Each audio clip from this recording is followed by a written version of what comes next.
How to get a free Lyft ride. Hello everyone, this is Lisa from Create, Login and Delete. Now let's get started. Launch your Lyft app. Make sure you have already logged into your account.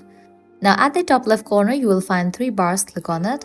With that, you're gonna find different options. Go ahead and click on the option of free rides. Getting a completely free Lyft ride is not always straightforward, as Lyft typically charges for its services to cover operational costs and paid drivers. However, there are some ways you may be able to get a discounted or partially free ride. Go ahead and click on the option of See Rewards. Click on Add Promo Code. Lyft often offers promotional codes to new users or as a part of special promotions. These codes can provide discounts or credit towards your ride fare. Keep an eye out for these codes in advertisement, emails, or social media promotions. Loyalty rewards. You can link your account with these. With that, you will receive certain amount as a loyalty reward. Lyft Rewards is a loyalty program that offers perks and benefits to frequent Lyft users. Depending on your membership level and usage, you may earn ride credits or discounts as part of the rewards program.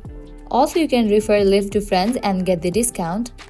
Also, you can use gift card and get the discount. If you do have a gift card, you can type in over here and redeem your gift card and get certain discount. Occasionally, Lyft runs special promotions or partnerships where they offer free or discounted rides for specific events, holidays, or in collaboration with certain brands or organizations. Keep an eye on Lyft official communications for announcements about these promotions. Well, that's a wrap for this video. This is how you can get a free Lyft ride. If this video was helpful, don't forget to like, share and subscribe to our channel. Thank you.